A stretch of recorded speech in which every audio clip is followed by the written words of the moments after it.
Settle in, friend. Let the tide hush the room and the blue world open. Before we drift off together, tell me in the comments where in the world you're watching from. I love seeing our little ocean of places. And if you enjoy gentle, thoughtful journeys like this, please tap subscribe so you don't miss the next voyage. Now breathe slow and listen. The wind begins as a low hush, just the sound of a ship sliding over its own wake, when a lookout on the Canadian brigantine spots a set of sails ahead, wandering where no helmsman seems to guide them. The date is early December, 1872. In choppy seas about 400 miles east of the Azores, Captain David Morehouse alters course toward the drifting vessel. Its name, picked out in tired paint across the stern, reads like a whisper, Mary Celeste. The ship should have been far ahead by now, closing on Italy. Instead, she moves without purpose, canvas flapping, like a sleepwalker who has forgotten her dream. A boarding party pulls alongside and climbs the rail. Inside there is no chaos, no clear fight, no storm-torn ruin. Charts lie scattered, but not torn.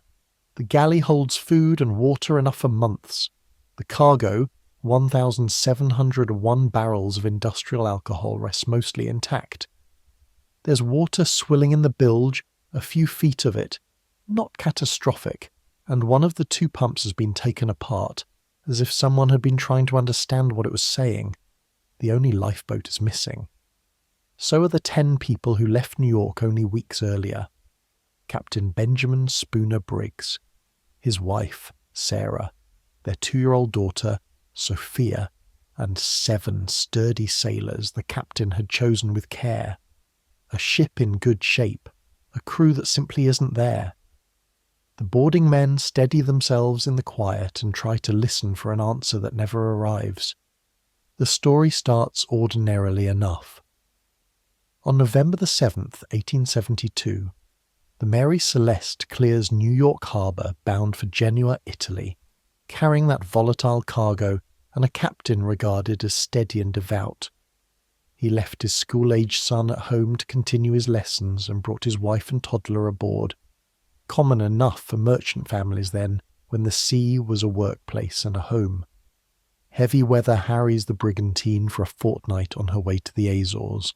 Then the ship's log places her, at 5 in the morning on November 25, within sight of Santa Maria, the southeastern island in the chain. 10 days later, she's found empty and wandering, alive in every way but one.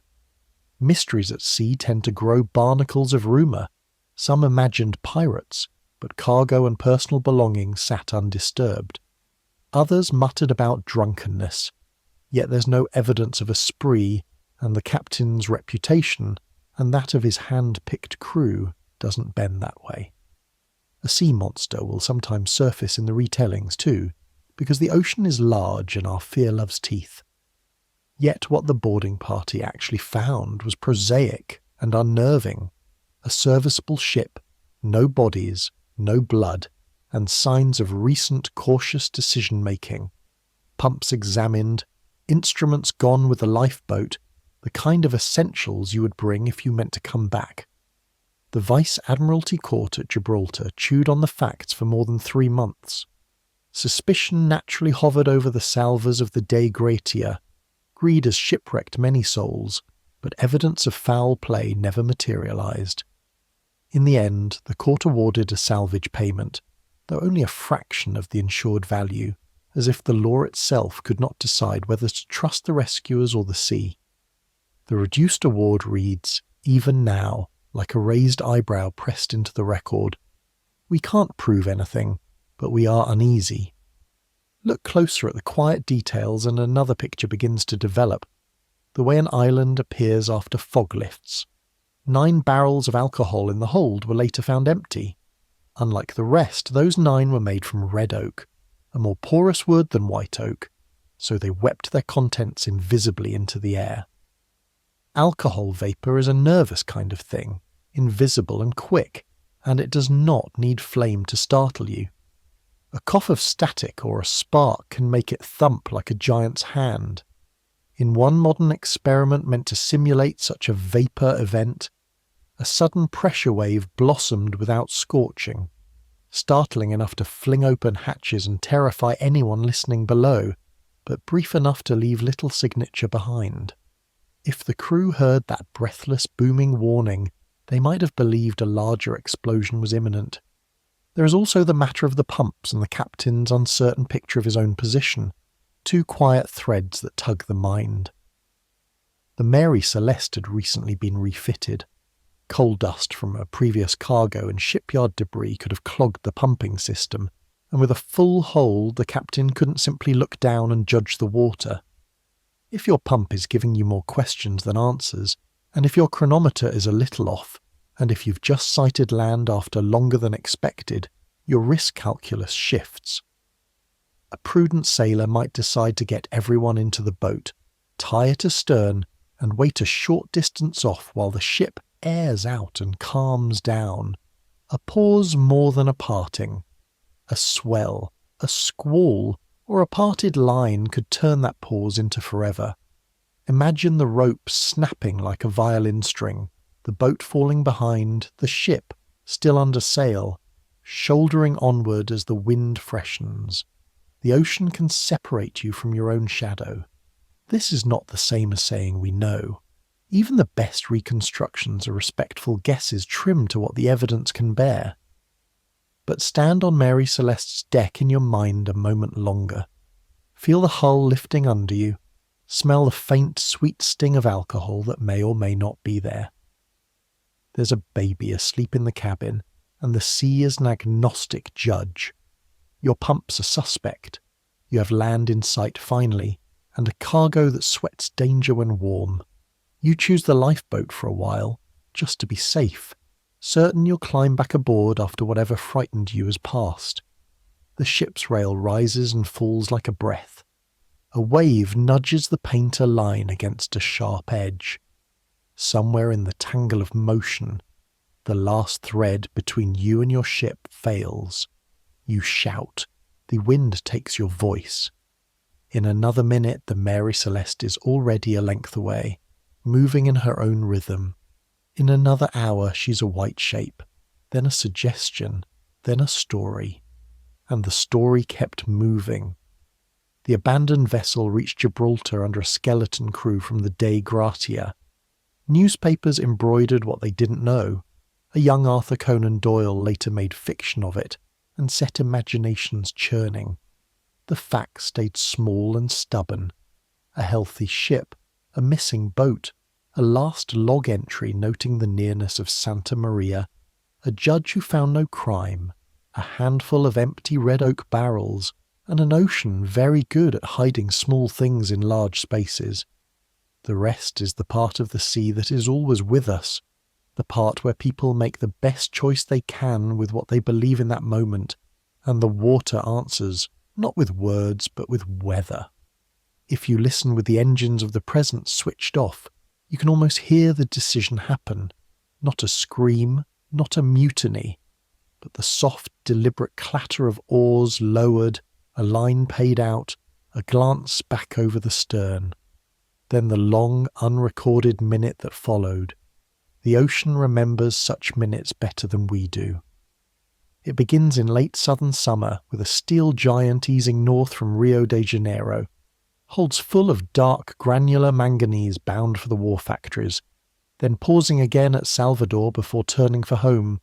She's a collier by design but a workhorse at heart, and her log carries the calm domestic notes of routine, coaling, provisioning, course set for Baltimore. Somewhere in those Brazilian days the ship's starboard engine is reported ailing. Cracked cylinder, not operative, but a survey board allows the voyage to continue. She's heavy, perhaps too heavy, and wears the water a bit higher than she should. The last shore light she sees belong to Bridgetown. On Barbados, people notice her low, the Plimsoll mark flirting with the sea. There are arrangements for coal, extra fresh meat and flour, and a captain who seems guarded, even to the American consul who will later write home about engines in poor condition, crew unrest, and a general dislike that clung to the commander like a damp coat. The rumours will outlive the paper they were written on. What remains steady is the date. March 4th, 1918. The great ship raises anchor and slides away from the island, bound for Baltimore at reduced speed, carrying a cargo that is both vital and temperamental. Radio contact ends that day. No one on shore knows it yet, but the silence is the story. At sea, routine is a lullaby. Watch relieved, bearings checked, coffee poured, until it isn't. The Cyclops should have reached Baltimore around March 13th. Instead, days lengthen, and pierside families begin looking past the harbour buoys to the horizon, as if a ship might be coaxed into view by the force of attention alone. There is a rumour of a sighting off Virginia by a passing tanker. The tanker's captain will deny it, and the timeline doesn't fit. Searchers sweep the lanes between Barbados and the Chesapeake and find nothing. No raft, no spar, not even a drift of cargo that could be coaxed into meaning. Newspapers finally break the news on April 15th that she is overdue and feared lost. On June 1st, 1918, Assistant Secretary of the Navy Franklin D. Roosevelt declares the ship officially lost and all souls deceased. The ocean keeps her answer. Because we dislike blank spaces, theories arrive. It was wartime, perhaps a U-boat or raider found her. But German records examined during and after the war yield nothing, and there was no distress call. Only the void. Others point to weather. A hard blow rolled through the Virginia Capes region on March 10th, days after Cyclops would have been pushing north.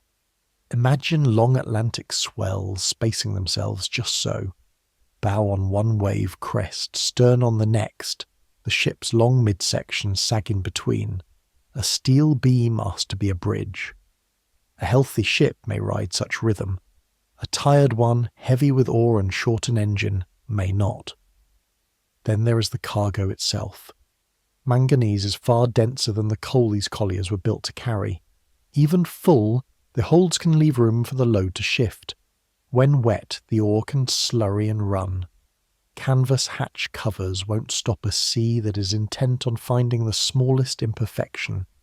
A sudden list, a gasp of power lost on one shaft, and the sea is no longer a floor but a slope. Barrels of force sliding where men cannot. In later analyses, surveyors and naval historians would argue that the combination of cargo characteristics, possible structural vulnerabilities, and bad weather could undo a ship very quickly, leaving no time to send a message and no sure debris to mark the place. The captain too invites stories. He was German-born, naturalised, long in American service but German by birth. And the Office of Naval Intelligence would later assemble a file full of unflattering detail, a temper that ran hot, habits that seemed eccentric to the men who served under him, confidence with German names. The consul's cable from Barbados mentions crewmen confined, whispers of a mutiny suppressed, even a supposed execution, claims that historians treat carefully, because wartime rumour runs like oil on water. Still, the picture that emerges is of a tense ship, led by a difficult man, leaving port with engines limping and a heavy, shifting burden below.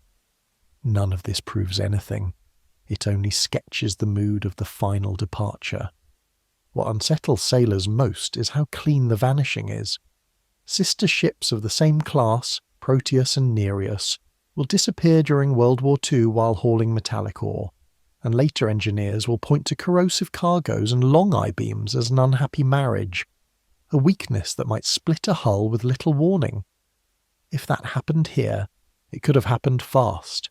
A single catastrophic failure, a down flood in seconds, a ship that simply drops out of the weather like an elevator finding a missing floor. In such endings there is rarely wreckage. The ocean closes over the gap as if it were never there. So the mind holds two images at once, a massive collier leaving Barbados at half speed on a fair March day, and somewhere beyond ordinary sight, A sudden private catastrophe. No flare, no wireless. More than 300 people who walked a deck in the morning and were nowhere by night. A century on, the paper trail ends with the same small sentence the Navy wrote to itself. Many theories have been advanced, none that satisfy. The sea is patient with its mysteries, and sometimes, no matter how we measure, model and search, it keeps one. At dawn on October the 3rd, 1955, a small wooden trader edged out of Apia, Samoa, her wake folding neatly behind her, as if the sea were tucking her in. She was bound for the Tokolo Islands, only a couple of days away in easy weather, with 25 souls aboard, 16 crew and 9 passengers, including a government officer, a copra buyer, a World War II trained surgeon on his way to perform an urgent amputation, and 2 children. The voyage had already begun with a compromise. A failed port engine clutch had delayed departure, and when repairs faltered, the captain chose to sail on a single engine anyway. Her holds were packed with timber, foodstuffs, medical supplies, and about 80 empty 45-gallon drums that clanked softly when the hull flexed. In the log, the math was simple: 41 to 48 hours at sea, and then White Sunday goods would arrive on time. The sea agreed, at least at first. By the afternoon of October 5th, the villagers at Whakaufo were already glancing out to the reef's edge for the first smudge of smoke and a familiar silhouette. When the horizon stayed blank, a radio message went out the next day. The ship was overdue. Search aircraft, Sunderland flying boats of the Royal New Zealand Air Force, began quartering the ocean, drawing careful, overlapping rectangles over 100,000 square miles of blue. They found nothing at all, not even a drift of packaging to pin a hope to. The radio logbooks on land held no distress calls.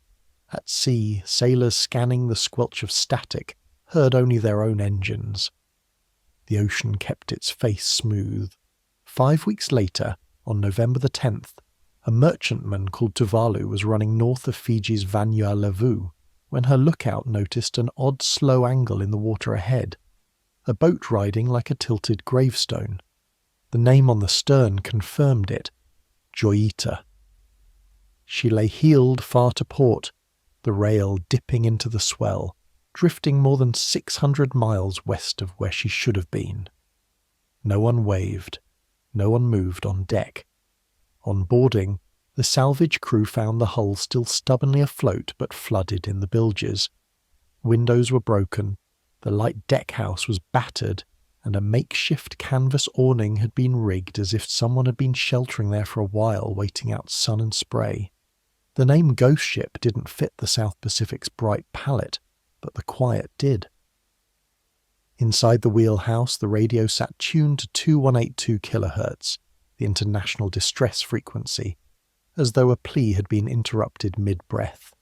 Nearby, electric clocks wired to the generator were frozen at 10:25, and the switches for the navigation and cabin lights were still on, a small tableau of a night gone wrong.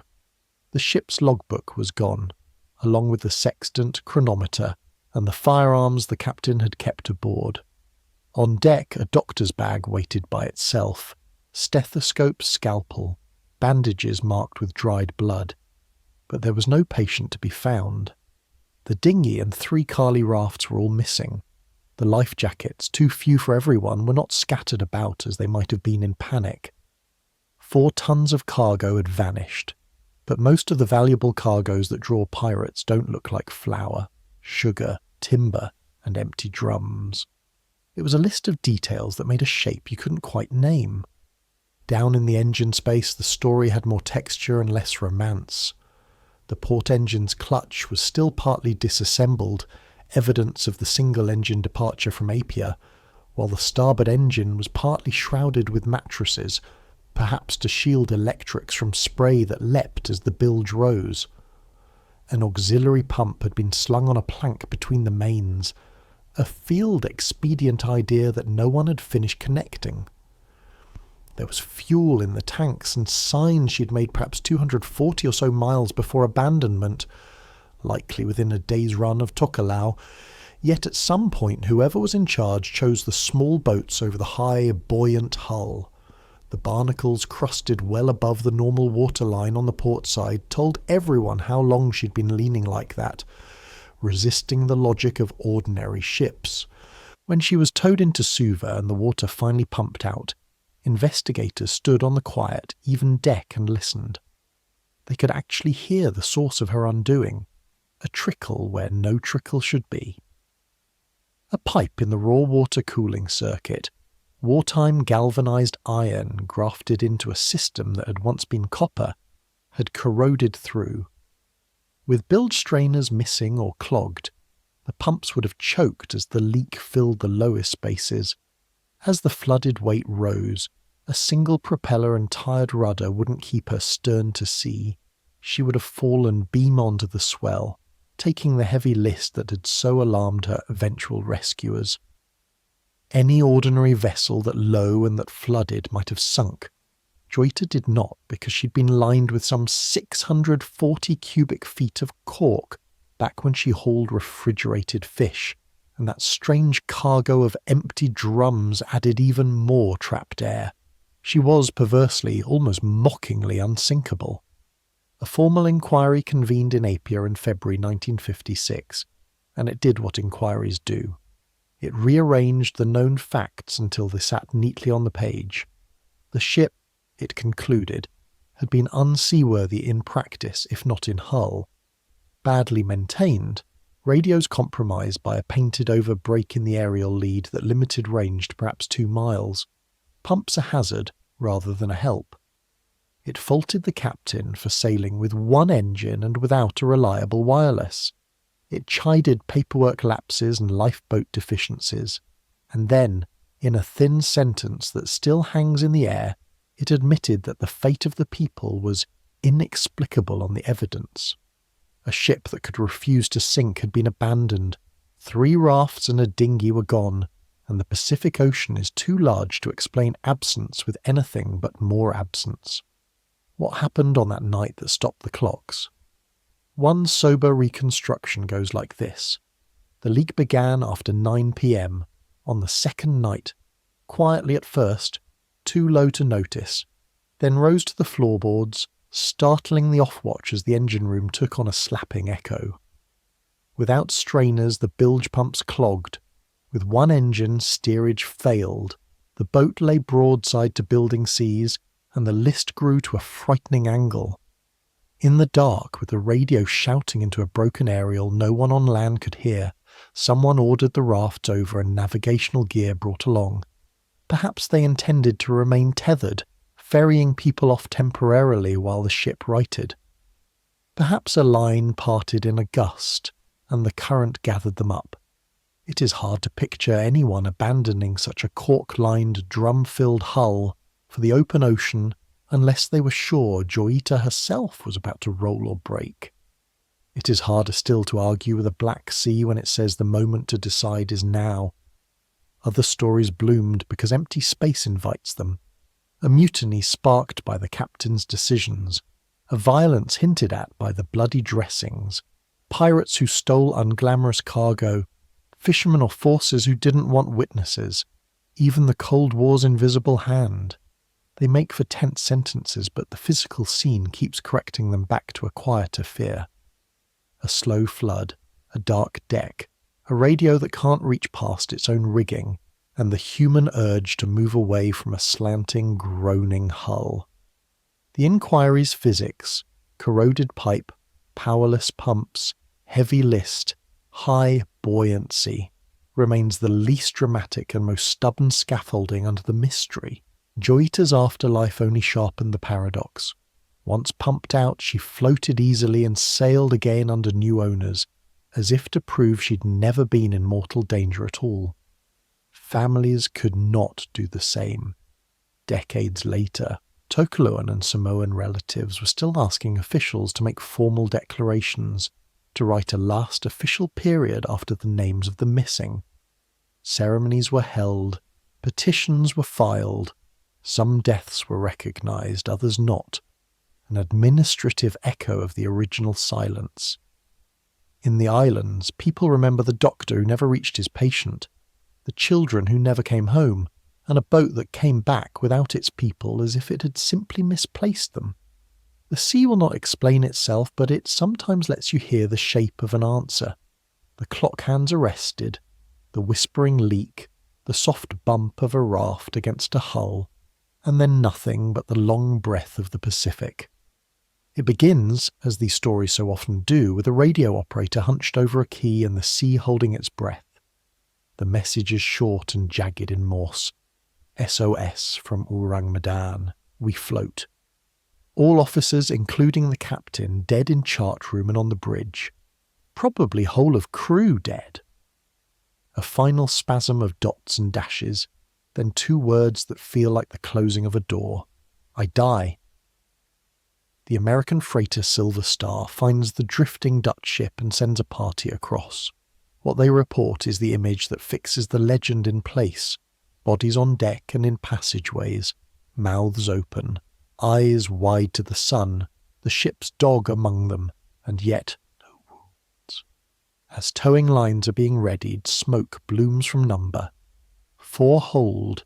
The boarding party scrambles back, an explosion follows, and the Orang Medan slips beneath the water, taking whatever proof there might have been with her. From there the tale multiplies into versions. Some place the event in early 1948 in the Strait of Malacca. Others push it back to mid-1947 or move it thousands of miles east toward the Marshall or Solomon Islands. Even the name dances, Urang, an older spelling of Orang, Malay-Indonesian for person, paired with Medan, the Sumatran city, so that the ship itself reads like a riddle, the Man of Medan. Researchers have spent years looking for her in registries and casualty records and come back empty-handed, which is one reason many classify the Orang Medan as a ghost ship in more than one sense, an urban legend afloat on familiar seas. What we can trace with paper and ink is the story's migration through print.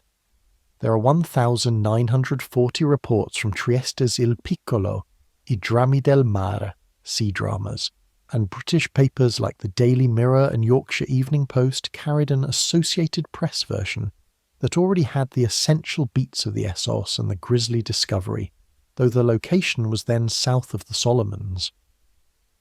In 1948, a Dutch Indies daily, De Locomotief of Semarang, ran a 3-part series that elaborated the episode and introduced a new strand. A lone German crewman rescued far away, who told a missionary the ship had been carrying oil of vitriol, sulfuric acid, and that fumes had killed the men. Then he died too. By May 1952, the US Coast Guard's Proceedings of the Merchant Marine Council retold the Malacca version in an essay about maritime safety, reciting the Idai, coda, and the final explosion. Each retelling adds detail and distance from proof. Even De Locomotief ended its series with an explicit disclaimer that the tale might be fantasy, despite the source's insistence. The detail that most bedevils believers is absence. No registry entry has been reliably found for a vessel named Orang Medan. No formal inquiry is on record. Logs from the Silver Star, often named as the Rescuer, have not produced an entry for such a boarding or attempted tow. Those who want the story to be true counter that a smuggler with a false name wouldn't appear neatly in Lloyd's books, and that a wartime or early Cold War cargo might encourage silence. But historians tend to favour the simpler read. When the basics, who, when, where, shift with every telling, you may be looking at a myth that borrows the smell of salt. Still, the hypotheses are worth laying out, if only to understand what would have to be true for the horror tableau to exist. One practical idea is a bad cargo. Unsecured drums of potassium cyanide alongside nitroglycerin or a stock of sulfuric acid, all sweating and leaking in tropical heat. Seawater entering the hold could produce hydrogen cyanide gas, swiftly lethal and leaving few outward marks, and later destabilize nitroglycerin, explaining the reported fire and explosion.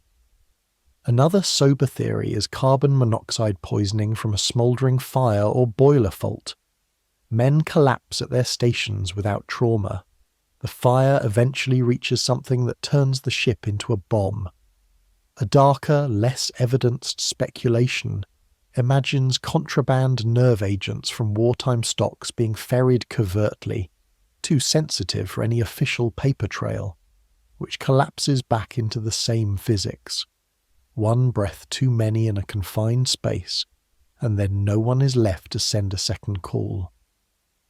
If the version with the missionary and the dying German is to be believed, the Orang Medan was avoiding inspection, sailing from a small Chinese port toward Costa Rica with misdeclared chemicals, which would also explain the lack of registry footprint. But that strand arrives late, through the 1948 Dutch Indies series, and contradicts earlier placements of the incident thousands of miles away. Even the date toggles, some accounts say June 1947, others early February 1948. A few move it into the 1940s in the vague way legends prefer. The fact that one of our most cited, apparently official sources, the 1952 Coast Guard magazine, was not an investigation at all, but an anecdotal safety essay, is the sort of anchoring detail that keeps researchers cautious. There is too the way the scene is described, the bodies like horrible caricatures, eyes fixed, mouths gaping. Anyone who's worked tragedies knows that muscles can set in strange tableau. Rigor mortis and heat can pull a face into an expression that looks like fear to the living. That doesn't mean poison or panic didn't play a role, only that the horror movie image is doing the heavy lifting. The lack of injuries and the ship's apparent structural normalcy in these retellings are the very points that make toxic gas and smouldering fire such persuasive, undramatic explanations. And yet the story survives because it's shaped to survive. An SOS anyone can picture, a rescue that comes just in time to be too late, an explosion that conveniently erases evidence, and the name itself. Man of Medan, feeling like a whisper in a humid wheelhouse.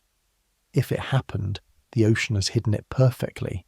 If it didn't, the ingredients are familiar enough to keep it afloat forever.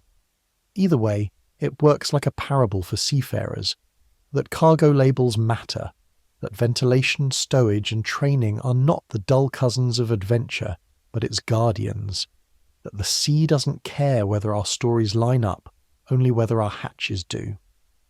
So lie back and listen to the clicks of that imagined key again. Someone's hand is on the transmitter, someone's lungs are on the clock, and a voice makes it over the noise long enough to say the most human thing, I die, before the ocean closes its mouth. Whether the Orang Medan sailed or not, that tight edge between routine and catastrophe is real, and every ship that passes through the strait hears it, even if only in the mind. Dawn, January 31st, 1921. From the lookout at Cape Hatteras, a big 5-masted schooner sits wrong on Diamond Shoals, sails still set, no signals flying, no one visible on deck. Weather keeps rescuers at a distance for days, and by the time a wrecker and a Coast Guard cutter finally reach her on February 4th, the sea has already had its say. The name is confirmed on the battered hull, Carol Deering. Inside, she feels recently lived in and suddenly deserted. Outside, the shoals keep breaking over her like a metronome. Her backstory is straightforward. Built in Bath, Maine in 1919, she carried coal south and was now coming home in ballast after delivering to Rio de Janeiro. The original master, William H. Merritt, had fallen ill near the start of the voyage and was put ashore. The owners hired a seasoned 66-year-old, W.B. Willis Wormel, to take command. In Barbados on the return leg, the first mate, Charles B. McClellan, drank too much and loudly complained about the captain, reportedly even threatening him before being arrested. Wormel bailed him out, and the ship sailed on. Those tensions would matter later, if only in how people told the story. 2 days before she grounded, the Cape Lookout lightship logged a strange hail. A crewman, not the captain and not acting like an officer, shouted through a megaphone that both anchors had been lost and asked that the owners be notified. The lightship's keeper also noted men milling about on the quarterdeck, a place usually kept clear of ordinary hands. Later that same day, another ship saw the Deering steering a peculiar course near the Diamond Shoals lightship. None of it rose to the level of a distress call, but together the details felt like a picture developing in a tray. When boarding finally became possible on February 4th, the absences were crisp. Both lifeboats gone, the logbook and navigational instruments gone, key papers gone. In the galley, food lay out as if a meal were being prepared. A few small living things had been left behind. Accounts mention half-starved cats, and everywhere else there was the orderliness of a routine day interrupted. No bodies, no obvious violence, just a ship paused mid-life. Some damage suggested a ship that had been handled roughly, or perhaps hurriedly. The wheel shattered, the binnacle stove in, the rudder linkages compromised. But there was nothing that clearly explained why trained sailors would choose small boats over a 225-foot hull. With salvage impossible and her remains a hazard, the government had her towed off and dynamited on March 4th, 1921, which meant the wreck itself would never be a long, patient witness to questions asked later. In April, a local man claimed he'd found a bottle note off Buxton describing pirates boarding the Deering and handcuffing the crew. At first, a handwriting comparison even seemed to link it to the ship's engineer. Then federal analysts proved it was a forgery, penned by the finder himself. The hoax only intensified the appetite for answers. Wormel's widow, the previous master, Merritt, and a minister went to Washington and persuaded Secretary of Commerce Herbert Hoover to launch a broader inquiry. Before long, 5 departments, Commerce, Treasury, Justice, Navy, State, were sniffing the wind. That summer, an FBI agent worked Dare County, collecting theories like shells, Bolshevik-leaning pirates, prohibition rum runners, a mutiny spurred by that bad Barbados scene. Local Coast Guardsmen were adamant that an orderly, daylight lifeboat landing on this coast was impossible, though one veteran suspected the crew might have taken what they valued, then deliberately run the schooner onto the shoals to keep her from being towed and reclaimed. The case file filled with possibilities and never found a core. Theories hardened anyway because that's what people do in the absence of graves. Mutiny makes narrative sense. A respected but aging captain, open friction with his first mate, an odd non-officer shouting at a lightship, and a ship later found stripped of instruments that a mutinous crew would need. Others argued rum runners might have seized a big, slow but spacious vessel during Prohibition, or that sinister red plots were afoot. Weather got its hearing too. Winter gales, equipment damage, confused navigation after the anchors were lost. In the official record, nothing stuck. By late 1922, investigators closed the books without an answer. After the dynamiting, timbers washed ashore on Ocracoke and Hatteras. Islanders built with them, as coastal people always have. A museum would later gather pieces. Families never. The Deering's last days remain assembled from small, stubborn facts. A lost anchor's hail on January 29th, a wrong course near the Diamond Shoals lightship, a grounded hull sighted at dawn on January 31st, a forced wait, a silent boarding on February 4th, and a galley where a meal still waited for hands that never returned.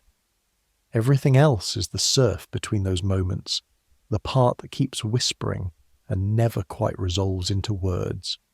The plan was friendly and simple. Leave Airlie Beach on a soft Sunday morning, make Townsville in 2 or 3 days, then keep edging west toward home in Western Australia. Derek Batten, des to everyone, had his 2 neighbours, brothers Peter and James Tunstead, aboard the 9.8-metre catamaran. They cast off from Arbel Point Marina on the 15th of April, 2007, a little trio in polo shirts and optimism, and motored out toward the Whitsundays. By paperwork and intention, they were ordinary men on an ordinary passage. By the ocean's timing, they were already a story. There's a small spool of film that lets us stand beside them for a minute. At 10:05 a.m. on that Sunday, the last shots on a handheld camera show Batten calmly at the helm. Peter sits on the aft step, fishing. A long white rope snakes behind the catamaran. Fenders still hang over the rails, harbour clothes they hadn't yet tidied away, and the engine is quiet while the sails pull. The water is choppy, but not dramatic. None of the three wears a life jacket. It looks like every cheerful first leg you've ever taken, the kind where you promise to fix the little things after lunch. In the day and a bit that followed, fishermen and beachgoers noticed a white catamaran ghosting near reefs and channels north of Bowen, its headsail damaged. They assumed someone was aboard. Boats don't steer themselves, and went on with their work. On the afternoon of the 18th of April, a Coastwatch aircraft spotted the same catamaran, about 80 nautical miles off Townsville, heading east at a couple of knots, then dead in the water when a second pass located her again the next day. Authorities decided to board. A rescue helicopter winched a man into the sea beside the yacht. He had to swim to the stern and clamber aboard, tangling briefly in a fishing line streaming from the port quarter. He called out. No one answered. What they found hardened the word people still use for this case: ghost. The table was laid, a laptop sat open, the radio and GPS worked, life jackets were stowed, the anchor was up, the dinghy still hung at the davits. Early reports said even the engine was ticking over. Inside, the cabin was neat and ordinary, more like a paused weekend than an emergency. The only hints that time had kept moving were a shredded headsail, a whisker pole set, and that long white line the camera had shown earlier. No raft had gone. No EPIRB had been triggered. The boat was fine. The men were gone. The CAS-2 was towed into Townsville on the 20th of April. Police treated it as they would any unexplained absence. Inventory, fingerprints if warranted, interviews with every witness who'd seen white sails off Bowen that week. They found no sign of a struggle, no missing ammunition from the legally stored firearm under Batten's berth, no blood, no damage below decks that hinted at a sudden catastrophe. The knives that headlines made ominous were butter knives knocked into the sink by a tip-over of a cutlery caddy. The scattered magazines and a wine cask had slid to the floor during the tow. Routine, not menace, was the dominant smell. While the forensic work ticked along, the search kicked out like a net over blue water. Fixed-wing aircraft and helicopters quartered more than 1,000 square nautical miles. Volunteer marine rescue crews skimmed reef lines and island shadows. Boats worked magnetic north to Airlie. Shoreline teams peered into mangrove edges and little beach scallops where a person might land by luck. A survival time expert advised that if the men had gone into the sea on Sunday without life jackets and not strong swimmers, there was no prospect of finding them alive after the first days. The search was scaled back and then suspended. Families kept looking with their own time and money long after governments must close ledgers. The water gave back nothing.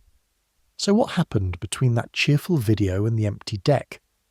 A year later, the Queensland State Coroner, Michael Barnes, took 4 days of evidence, 27 witnesses, 107 exhibits, GPS downloads, weather notes, that last home video, and wrote the kind of answer the sea sometimes allows, not definitive, but coherent and human. He concluded the 3 men had died, and that it was not a staged disappearance or a crime.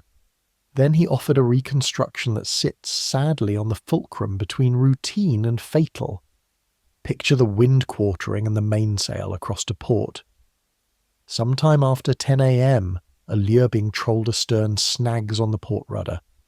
James takes off his t-shirt and glasses and leaves them on the seat. Either he or Peter steps down to the sugar scoop platform to free the line, a place every sailor knows is easy to reach and hard to leave when the boat lurches. One of them slips into the water, the other moves to help. In the flurry, the mainsail or boom swings and knocks a man overboard, or simply distracts the helmsman at the wrong second. The third man, very likely Batten, turns or leaves the wheel to assist, and now the sea has all three. None is wearing a life jacket. The seas are lumpy. No one is a strong swimmer. Without a trailing line or a ladder deployed, a catamaran's high stern might as well be a pier wall. In minutes the boat sails itself on while three heads rise and fall in short, shocking horizons. The coroner knit the little clues into this shape.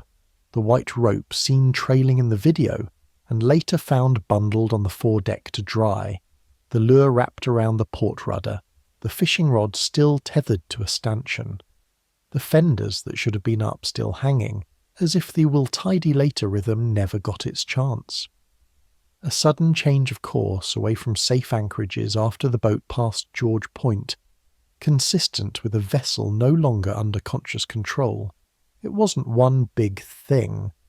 It was three small, believable things in the wrong order.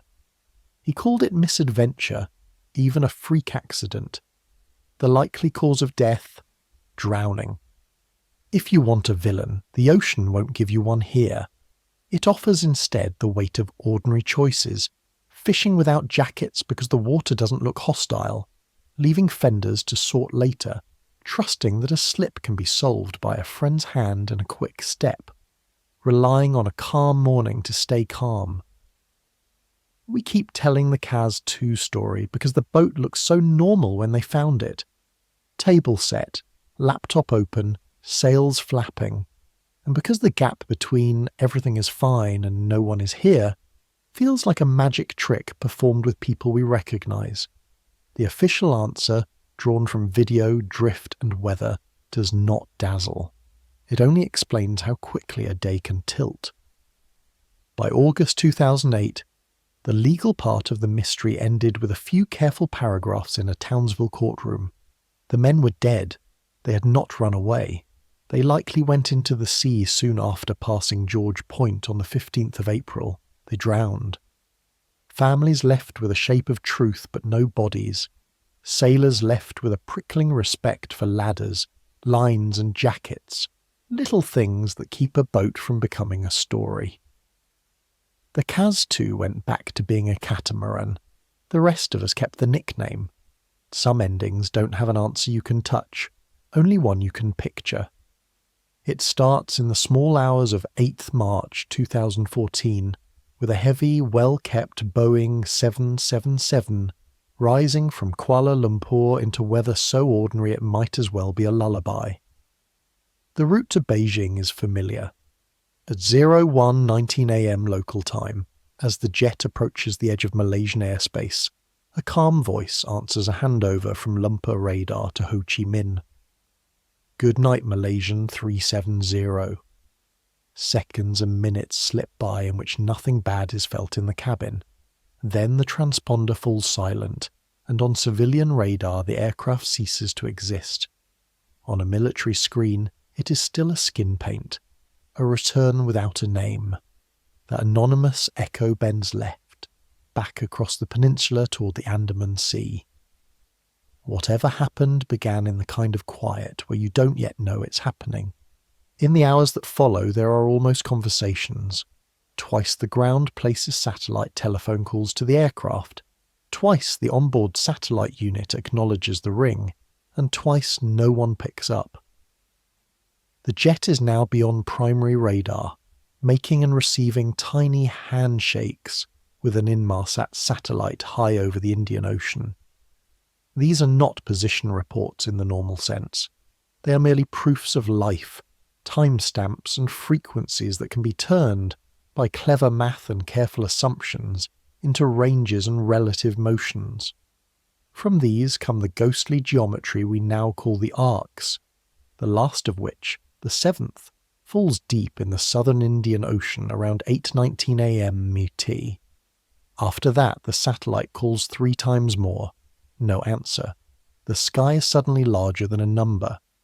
What human beings can know after that comes from two places: seas and equations.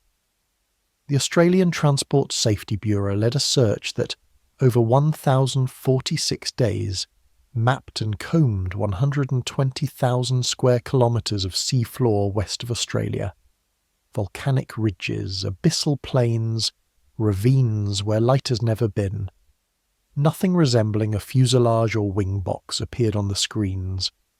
The search was suspended on January 17th, 2017. A private effort by Ocean Infinity in 2018 ranged beyond the original box with autonomous vehicles, also without a find. In that same period, small proofs reached shore. A right flaperon on Réunion in July 2015 confirmed by French and Malaysian authorities. Later pieces from the right outboard flap, a flap track fairing, parts of a horizontal stabilizer, panels and cowling that told of an end in water. Drift studies by CSIRO walked the debris backward through currents and seasons to refine the last ark's southern reaches. The circle of uncertainty tightened, even as the absence of a wreck kept the centre hollow. Inside reports and annexes, a picture takes shape without pointing at a culprit. Investigators conclude that the turn back toward Malaysia required systems to be manipulated, automation retasked, or the aircraft flown by hand, but stop short of saying by whom or why. The Malaysian ICAO Annex 13 Team's 2018 briefing is careful. Significant deviations occurred, systems ceased transmitting in ways that suggest interference, and yet no definitive evidence identifies a person or a motive. Debris analysis hints at an impact without flaps deployed, arguing against a textbook ditching. If correct, the final minutes were not prolonged. All of it is sober, none of it is conclusive. The report's most honest sentence is the one that leaves the core unanswered. The satellite math, those handshakes and a pair of numbers called BTO and BFO, does its best to be kind. BTO, burst timing offset, gives a distance to the satellite, which becomes a ring when you draw it on the Earth. BFO, burst frequency offset, captures the Doppler shift caused by motions of aircraft and satellite, which helps say northbound or southbound along that ring. Put the series together and you get a long descent into the empty latitudes. First the turn back over the peninsula, then a run out past Sumatra into the eastern Indian Ocean, then hours on a southerly track until fuel and gravity decide the rest. It is an engineer's constellation, points with error bars, but beneath it are cabin lights, blankets, a cart in a galley. The human scale is easier to hold and harder to bear. Shorelines, meanwhile, speak softly and far apart. Reunion's flaperon is declared with certainty to be 9 mmRO. A piece with NOSTEP, stenciling in the style of Malaysia Airlines lettering turns up in Mozambique. An outboard flap section is identified in Tanzania. Other fragments arrive by ones and twos on beaches in Mauritius, Madagascar, South Africa. By 2017, official debris tallies include a handful confirmed and a larger set almost certain, the kind of language investigators use when serials, materials, paint and pattern match, but the proof stops just short of numbers stamped in metal. Even with this, the ocean is thrifty. It shows enough to say, this is the right ocean, but not enough to say, this is the place. What remains is the work of return. On 20 December 2024, Malaysia said it would resume the search, entertaining a proposal from Ocean Infinity to sweep a refined 15,000 square kilometre swath on a no-find, no-fee basis. In early 2025, ministers repeated that principal approval stood while contracts were finalised, and Ocean Infinity began mobilising toward the zone. It is as much a promise to families as it is a technical plan. that the country will keep looking in the cold, high sea latitudes where storms run uninterrupted and the seafloor is a broken grammar. The new search will use faster, longer-legged autonomous vehicles, better side scan, smarter post-processing, tools that have grown sharper in the decades since the first ship set out. Whether they meet a field of wreckage or more iron silence is not something anyone can guarantee. The sea's last right is always refusal. And yet the story draws us because it asks familiar human questions in a place that does not answer them. Somewhere along the seventh arc is a place where a keel met water with irreversible intent.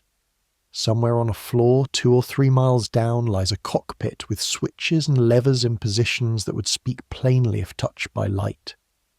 Somewhere above all that, even now, a drift line begins that ends in a fragment of fairing under a child's feet on an empty beach. None of it returns the voices that said good night. All of it says they were here, sleep now and let the map close. If the wreck is found, the ocean will give us hardware and sequence and perhaps a gentler ending for the families than the word missing. If it is not, we will still have done the work that people do when the dark is large. We turned toward it with our best instruments, and we kept turning back when the first answer was silence. The sea keeps its counsel, but we keep each other. And that's where we'll leave tonight's voyage. If this quiet dive into the deep helped you unwind, I'd love to have you aboard for the next one. Please subscribe and share a thought or a memory below. Until then, breathe easy, rest well, and let the waves do the talking.